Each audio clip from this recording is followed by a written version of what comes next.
YouTube channel देसा agriculture academy. आज की वीडियो में गाइस फिर से एक बार एक बेहतरीन क्लास के साथ में आ चुका हूं आपके बीच में। Class crop production technology BSc agriculture third semester के लिए बहुत बेहतरीन क्लास है। सो गाइस वीडियो एंड तक बात करना। बता दें कल जो लाइव क्लास हम कर रहे थे टेक्निकल इशू आ गया था, जो हमारा लैपटॉप था थोड़ा गड़बड़ कर गया था, जिसके कारण जो है क्लास बीच में ही लाइव क्लास बंद हो गई थी। हम लोगों ने बहुत प्रयास किया लेकिन हम लोग सफल नहीं हुए, जिसके कारण आपको कल क्लास प्रोवाइड नहीं करा पाए। उसी के कुछ बचे हुए क्वेश्चंस आज की वीडियो में डिस्कस करेंगे। तो वीडियो अगेन यार मैं आपसे यही बोलूंगा बहुत ज़्यादा इंपॉर्टेंट है। एक बार फिर से इस वीडियो को आप लोग पूरा वॉच कर लेना।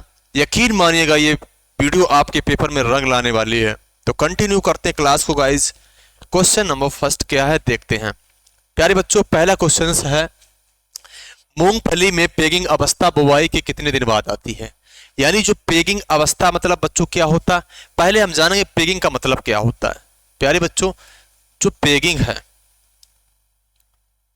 है इसका मतलब क्या होता है। पेगिंग का मतलब क्या होता है बच्चों। पेग का बनना क्या कहलाता है बच्चों, पेगिंग। मान लीजिएगा जो मूंगफली है, मूंगफली में जब पेग्स छोटे छोटे बनते हैं, है ना, छोटे छोटे फल बनते हैं उसके, तो उसे अपन लोग क्या बोलते हैं, पेगिंग। और प्यारे बच्चों यह अवस्था बुवाई के कितने दिन बाद आती है, 55 दिनों के बाद में आती है। कितने दिन बाद आती है, मूंगफली बोने के 55 दिन बाद यह अवस्था आती है, जिसको बोलते हैं पेगिंग। पेगिंग को ही बच्चों बोलते हैं अधिकीलन। अगर हमसे पूछा जाए कि अधिकीलन या फिर खूंटी बनना या फिर खूंटी बनना बच्चों, ये सबका संबंध किससे है, इस सबका संबंध होता है मूंगफली यानी ग्राउंड नट से। ठीक है ना प्यारे बच्चों।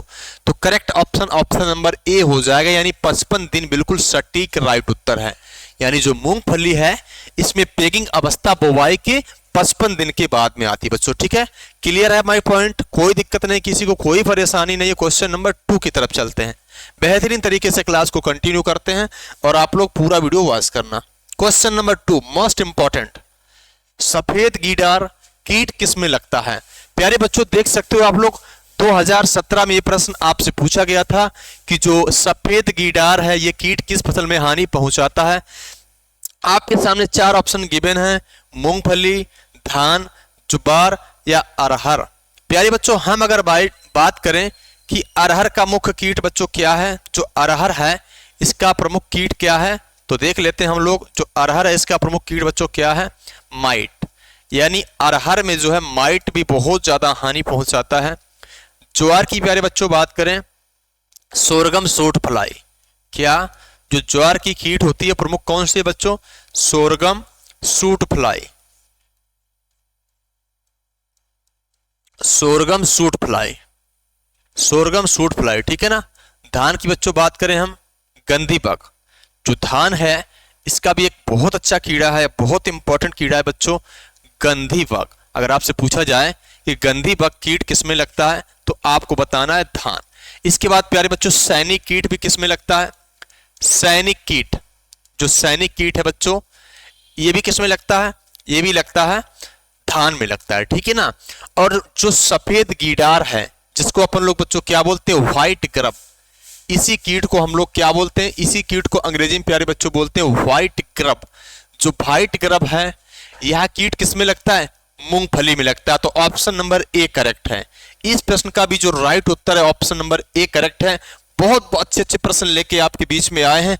सारे क्वेश्चंस आपको अच्छे से देखना है, जो मैं एक्सप्लेन कर रहा हूं उसको भी आपको बहुत अच्छे से देखना है। ठीक है ना, बहुत ही अच्छे शानदार बच्चों। क्वेश्चन नंबर 3 की तरफ चलते हैं, मूव ऑन करते हैं। क्वेश्चन नंबर 3 एक और बहुत चुनिंदा और सेलेक्टेड क्वेश्चंस आपके मोबाइल या फिर आपके लैपटॉप की स्क्रीन पर आ चुका है। मूंगफली की बीज दर है, यानी seed rate of groundnut. मूंगफली की प्यारे बच्चों बीज दर क्या है, 80 से 100 किलोग्राम, 60 से 80 किलोग्राम, 4 से 5 किलोग्राम या फिर 20 से 25 किलोग्राम। तो एक बार बढ़िया से हम लोग देखेंगे प्यारे बच्चों, मूंगफली 2 कैटेगरी की होती है। एक होती है गुच्छेदार, कुछ प्रजातियां ऐसी होती हैं जो गुच्छेदार टाइप की होती हैं, कुछ प्रजातियां बच्चों ऐसी होती हैं जो फैलने वाली होती हैं। क्या कुछ प्रजातियां फैलने वाली मतलब स्प्रेडिंग टाइप की होती हैं, फैलने वाली, ठीक है ना। इसी हिसाब से सीड रेट भी इनका अलग अलग है। जो चीज यार फैलेगी, जो चीज फैल के चलने वाली है, उसकी सीड रेट क्या लगेगी बच्चों, कम लगेगी। और जो चीज गुच्छे में लगने वाली मूंगफली है, उसकी बीज दर क्या होगी, अधिक लगेगी। तो इसकी बीज दर बच्चों हो जाएगी 80 से 100 किलोग्राम पर हेक्टेयर, 80 से 100 किलोग्राम पर हेक्टेयर। और फैलने वाली की बच्चों हो जाएगी 60 से 80 किलोग्राम प्रति हेक्टेयर। तो यहां पे हमारे पास में दो ऑप्शंस हैं बच्चों, मूंगफली की बीज दर है। तो इस हिसाब से बच्चों यहां पे एक ऑप्शंस आपको और यहां पे देना चाहिए था, जो कि नहीं लिखा गया, उसको हम लोग देख लेते हैं। 4 ऑप्शंस गिवन थे हमारे सामने में, और एक ऑप्शन यहां पे आप लगा लीजिएगा, A and B, A and B. तो प्यारे बच्चों करेक्ट आंसर क्या हो जाएगा, ए एंड बी। अगर आपसे ऐसे पूछे कि गुच्छेदार मूंगफली की बीज दर कितनी है, तो आपको 80 से 100 बतानी है। अगर फैलने वाले की बात करें बच्चों, तो 60 से 80 बतानी है। लेकिन हमें यहाँ पे ऐसा कोई क्राइटेरिया था ही नहीं, तो इस प्रकार से ए एंड बी करेक्ट उत्तर हो जाएगा। इसके बाद प्यारे बच्चों अगर हम आपसे यहीं पे पूछ लें, अगर हम आपसे यहीं पर इस प्रश्न को देख लिया है बच्चों, बढ़िया से देख लें हम लोग, तो काफी अच्छा प्रश्न ये भी है, इसे हम देख लेते हैं कि 4 से 5 किलोग्राम बीज दर किसकी पड़ेगी।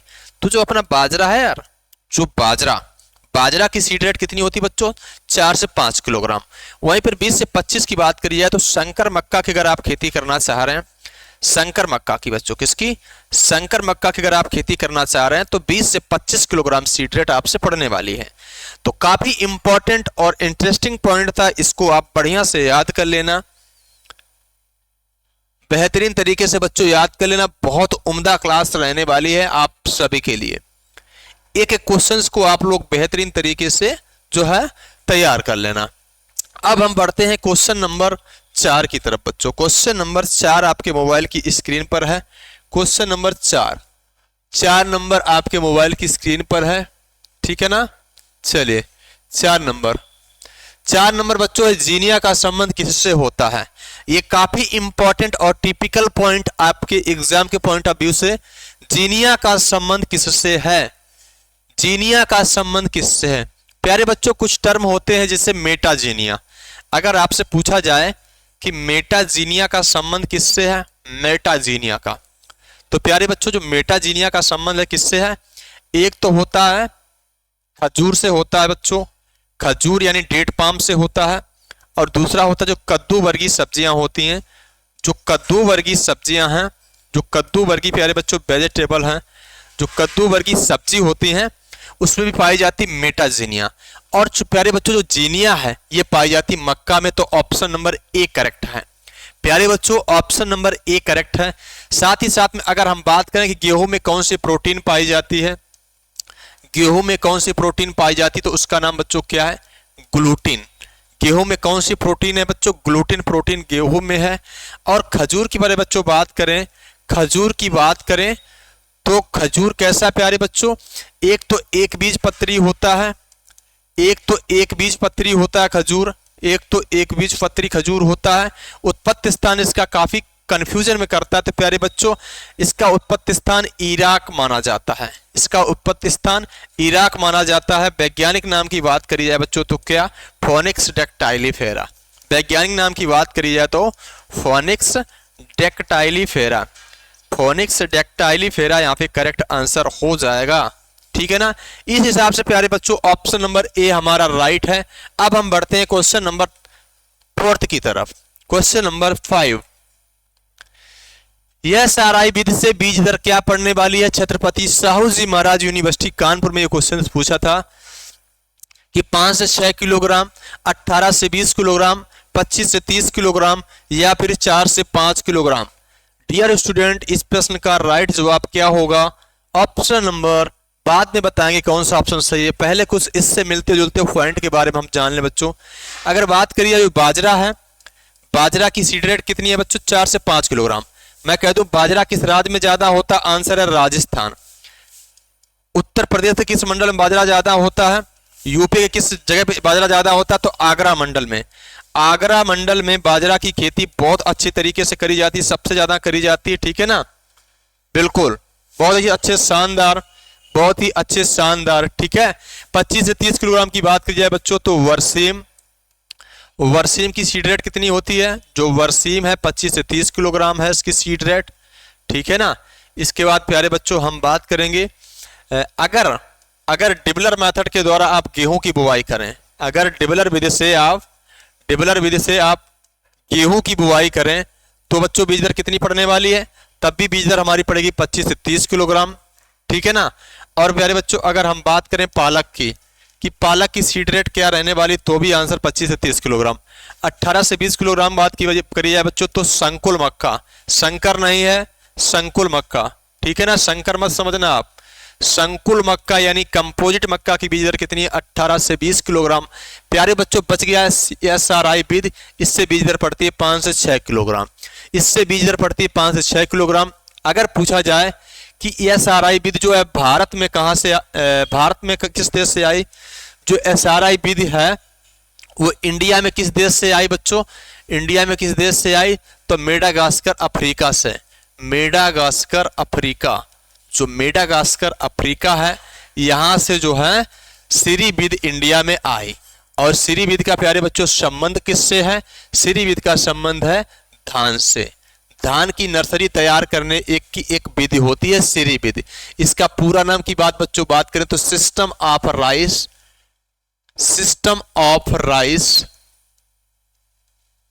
इंटेंसिफिकेशन। ठीक है ना, इंटेंसिफिकेशन यानी SRI का पूरा नाम system of rice intensification.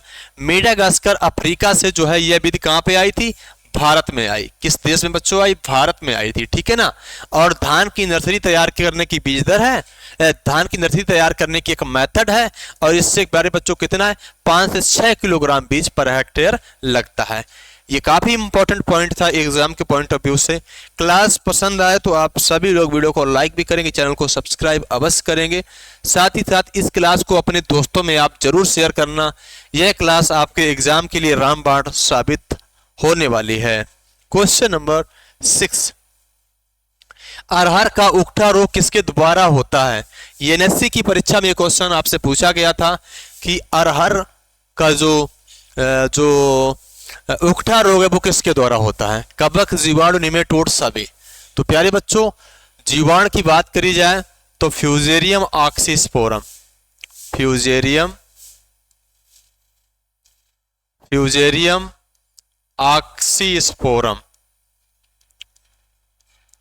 Fusarium oxysporum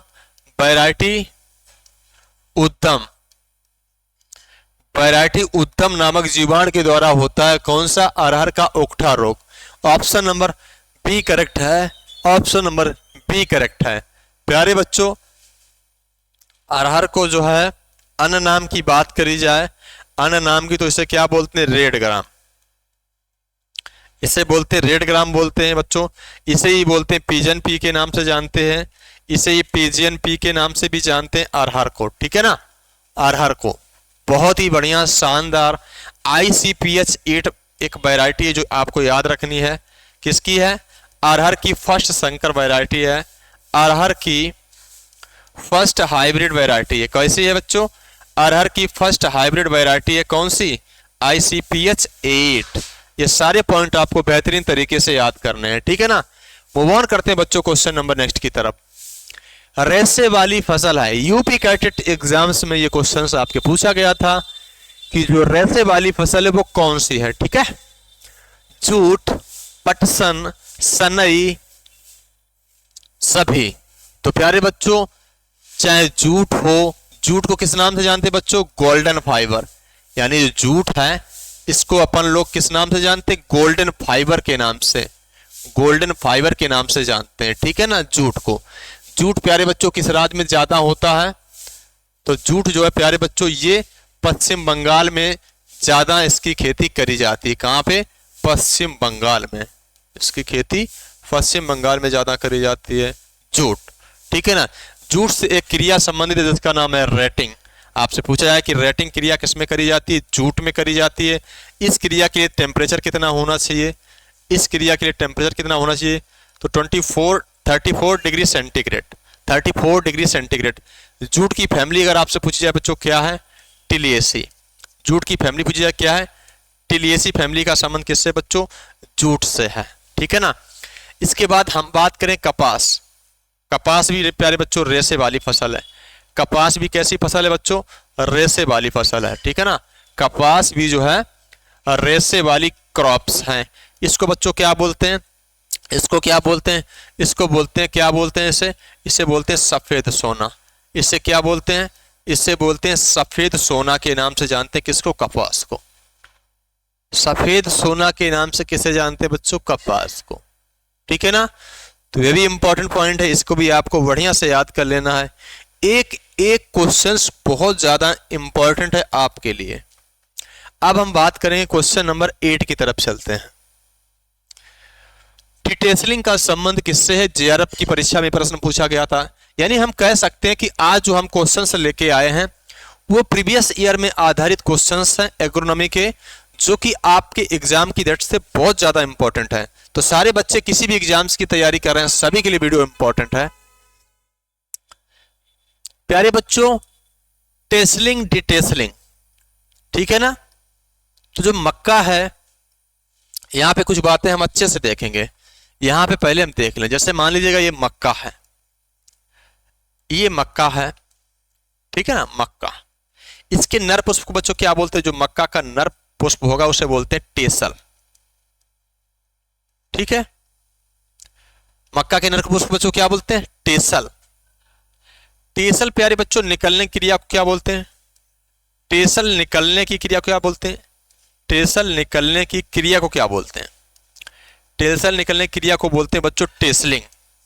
यानी नर पुष्प निकलने की क्रिया को बोलते हैं, क्या बोलेंगे, टेसलिंग, ठीक है ना, टेसलिंग।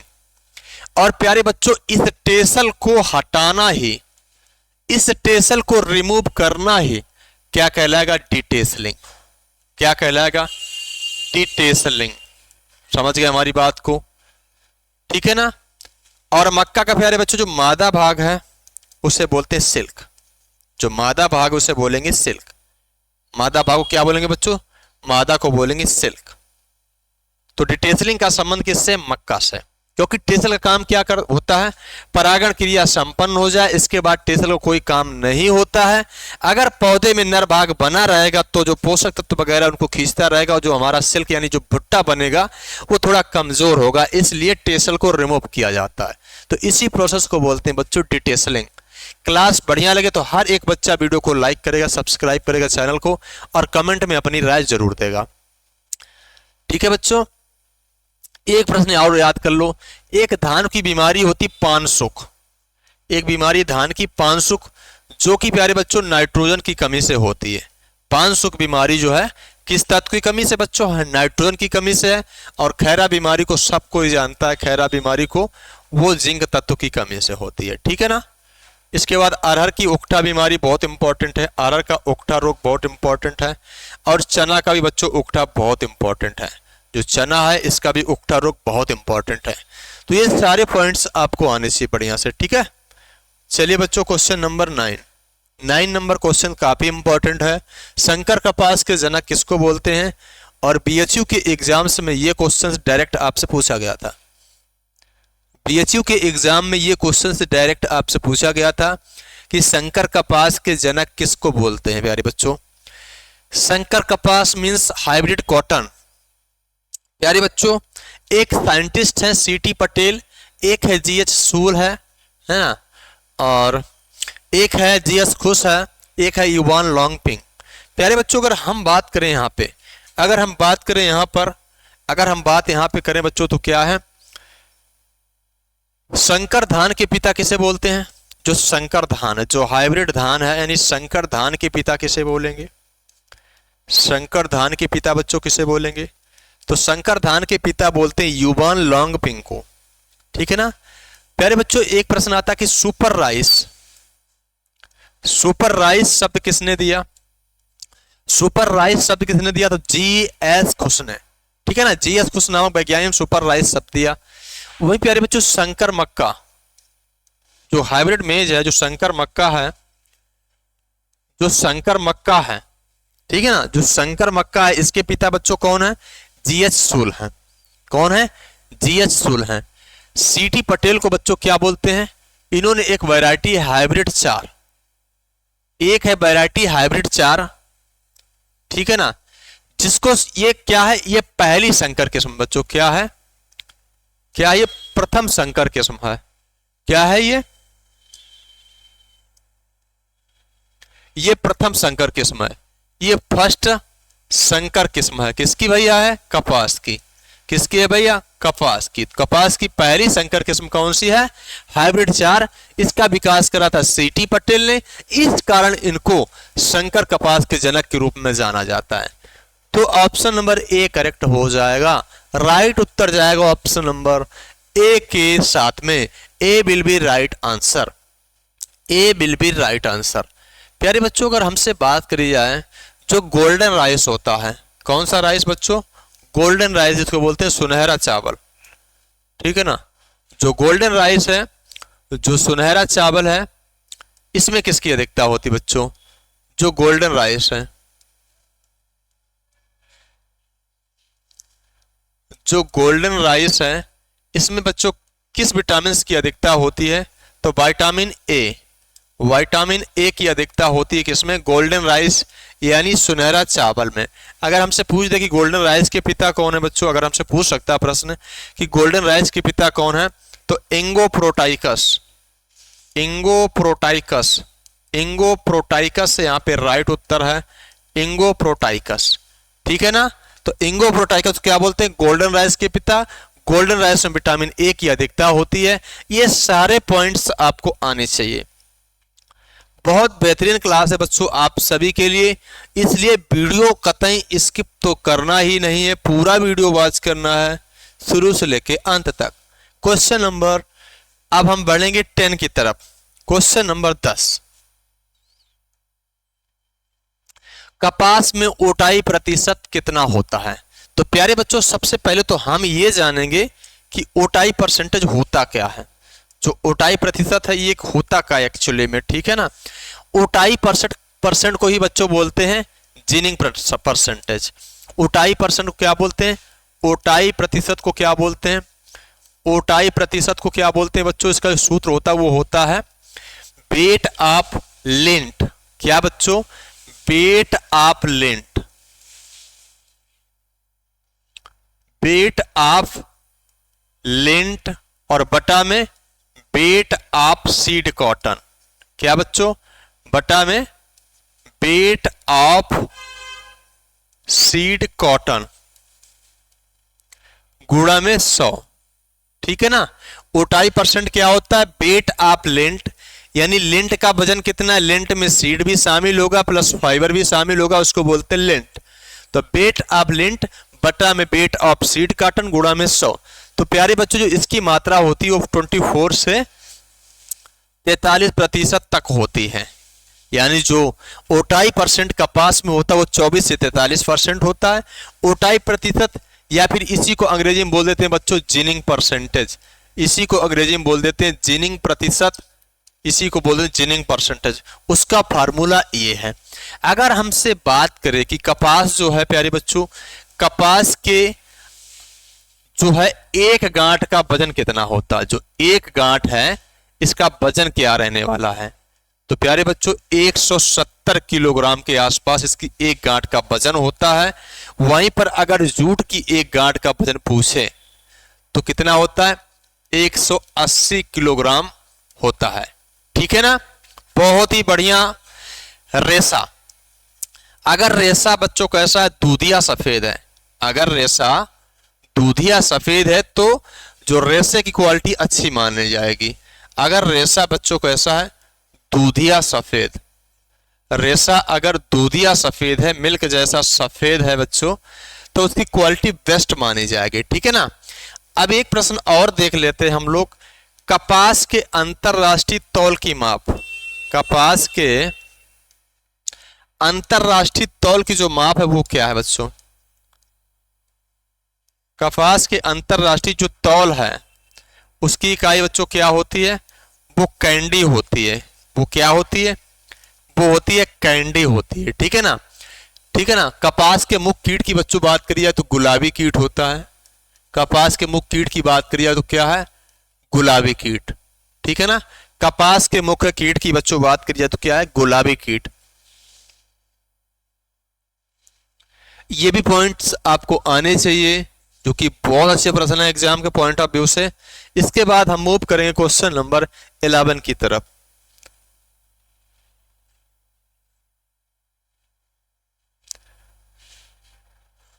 तो प्यारे बच्चों, ये थे आज के बिल्कुल और बिल्कुल टॉप 10 क्वेश्चंस, जो कि आपके एग्जाम के पॉइंट ऑफ व्यू से बहुत अच्छे प्रश्न हैं। इन सारे क्वेश्चंस को बेहतरीन तरीके से आप याद कर लेना बच्चों।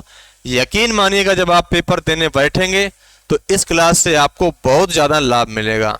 खैर, अब दे दीजिए मुझे इजाजत, मिलते हैं नेक्स्ट क्लास में शाम को, तब तक के लिए नमस्कार।